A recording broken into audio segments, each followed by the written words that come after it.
This is BiggerPockets Daily, and it's Friday. I'm Tyler, and the article I'm about to share comes from the BiggerPockets blog. You can find a wealth of information on the site, or by searching BiggerPockets in any podcast app. Maybe that's how you found this show. So let's get to it. How to Best Structure a Partnership for Investing in Rental Properties by Allie Boone. Disclaimer: I am not a legal or tax professional, and all matters of real estate partnering should go through either legal or tax professionals, or both, before being implemented. I hear the question quite a bit. How can a partnership be structured for investing in rental properties?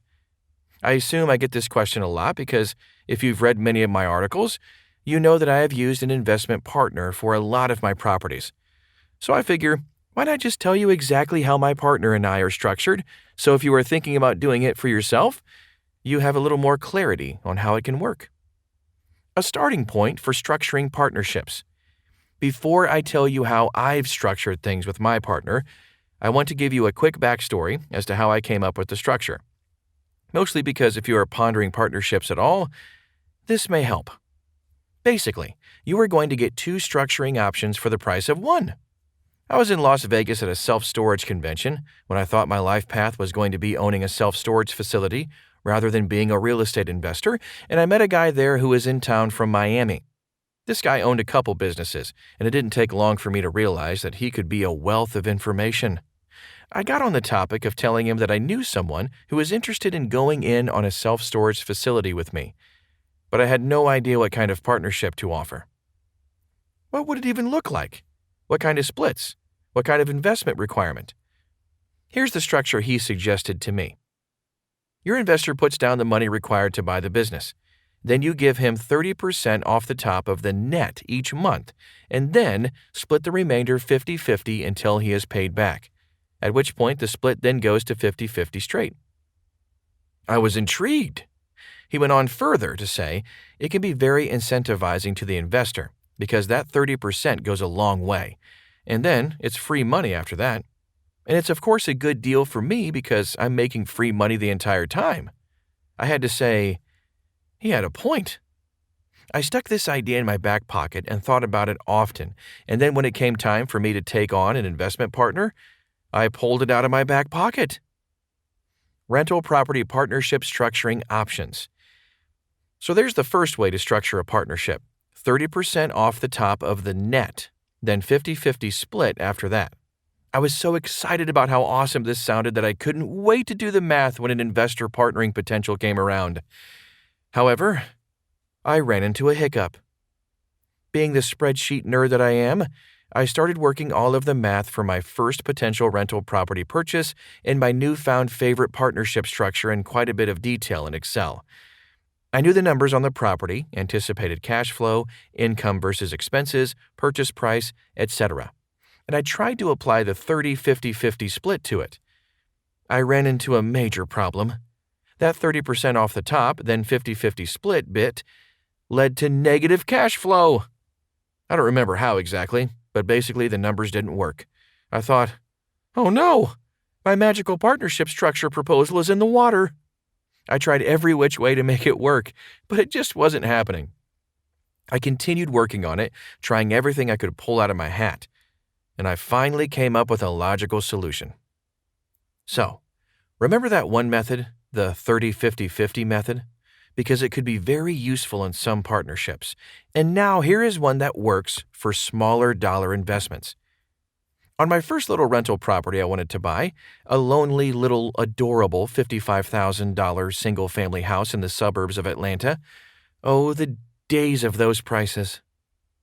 That was going to rent for $975 a month. I just couldn't make that 30-50-50 split work because it led to negative cash flow. Here's what I did find that would work, though, and it did because my partner and I still operate several rental properties under this exact partnership. The terms. Partner puts in the cash required for the down payment and the closing costs. I take out the mortgage and do the work. We split the net, profit or loss, 50-50. If we sell the property, we split the net, profit or loss, 50-50. Equity is always split 50-50, including appreciation and any possible refinancing. I provide my investor with a statement and direct deposit every month. We both report the 50% income or loss on our personal taxes. Our partnership is legalized through a legally documented partnership agreement, no LLCs, etc. Pretty simple, huh? All I needed to adjust from the 30-50-50 thing was the 30% off the top part. But wait, why would that deal be enticing to an investor?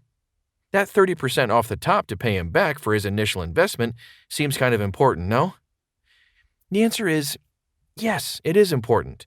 It's an important enticement. When you were talking about high-dollar investments like commercial level, i.e., an investor is going to be putting down a mega chunk of change, that 30% off the top may be critical to offer in order to convince anyone to buy in.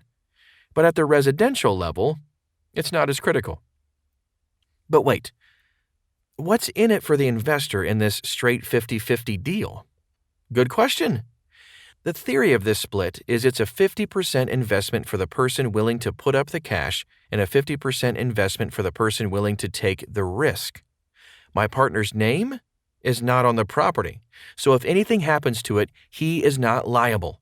So him putting up the cash constitutes a reward of 50% of the net income, and my accepting all of the liability and also doing all of the work and management for the property, although minimal since we bought turnkeys, constitutes the other 50%. Further points to consider.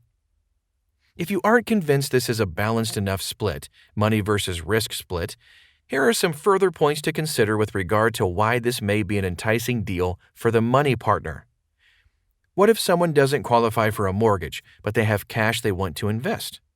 This is a great deal for them because they can still take advantage of leveraging even though they can't get it under their own name. Score! What about the 10 mortgage limit? A big stress for buy and hold investors is what to do after they hit the 10 mortgage limit. Well, investing with a partner this way frees up one of those mortgage usages for you. My investor partner also invests in properties by himself. So with our partnership, he is able to still do 10 of his own with mortgages and then have ownership with me. So he can go way past 10. Starting to see why this setup may be enticing for the money investor? And then, of course, for me, the risk investor, my returns are infinite. Since I have no money into the deal, any returns I make are technically infinite returns. That's hard to beat. And then, of course, the more obvious reason someone may want to be the risk investor, so to speak, is if they are low on cash but still want to buy into properties. Now, a couple of points worth noting. This setup can be done with or without the use or mortgages or other loans. It can easily be done with an all-cash purchase. However, I don't know the exact balance of the money versus risk investment. Like if you own it outright, you don't have the mortgage risk or the offering of covering the mortgage side of things. See previous incentives for the cash investor, so I'm not positive how you would convince anyone to do it. But who knows? If you pull it off, let me know how you did it. Don't partner with just anyone. My investor partner is a very long-term friend of mine, and we have done a lot of business-related things together. I trust him fully as he does me, obviously, since his name isn't on the house, and even that has risks. I don't anticipate anything going crazy, but you just never know. So know who you are going into business with. Not just from the standpoint of giving your money to someone, but in how well they will manage the properties once you guys own them together. Bad management will tank an investment, so that isn't good if you dump money into something and that happens. I recommend a ton of networking and other awesome stuff on BiggerPockets, but I don't recommend soliciting around to anyone who is willing to invest with you. Come on now. Speaking of partners going crazy, make sure you are protected. It's important to be smart going into a partnership, and it's also important to be smart legally with the partnership. Spell it all out so there is no question later. And if you do it like I did, where the cash partner's name isn't on the house, make sure it is set up that should something happen to you, death, that person has a way of getting the house. You can do this type of legalese with an LLC or a legal real estate contract, etc. But do something. Make sure your numbers make sense. This type of split is based on rental properties that generate monthly cash flow, and in order for the split to be worth it, the margins need to be of certain size. It wouldn't be very enticing to offer a partner $10 a month in cash flow split. If you are wondering if a cash flow or margin is high enough to entice anyone, run a calculation on how long it would be until the investor would get his initial investment back. Oftentimes, running that number suddenly will make it seem like a pretty good deal. For example, on the margins, one of our properties nets anywhere from $400 to $500 per month, so that is $200 to $250 per person a month, and his investment was only around $16,000. So that's actually not too bad of a turnaround time. Never mind the equity and tax benefits he gets from it as well. Consider your conscience. There is one factor I didn't think to consider before I jumped into properties with my partner. That was my conscience. We had a couple of properties that did pretty badly for about a year, and essentially I had no profit to give him.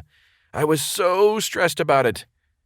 I would have been fine with it all had he not been in the picture, because the margins on these properties were so high, I'd be able to make up for it pretty quickly once they were cash flowing again. And I knew the big picture about how good of investment properties these things were, but nonetheless, I felt horrible. I was so stressed about having to report nothing good to him. It was not something I had taken into consideration going into it. So don't forget to weigh the "what if things go wrong" scenario. There you have it. Now you know how I am structured with my investor partner on my rental properties. Thanks for listening to this show, and enjoy your weekend. Me? I'll be back here with another show tomorrow. I can't remember the last time I took a day off.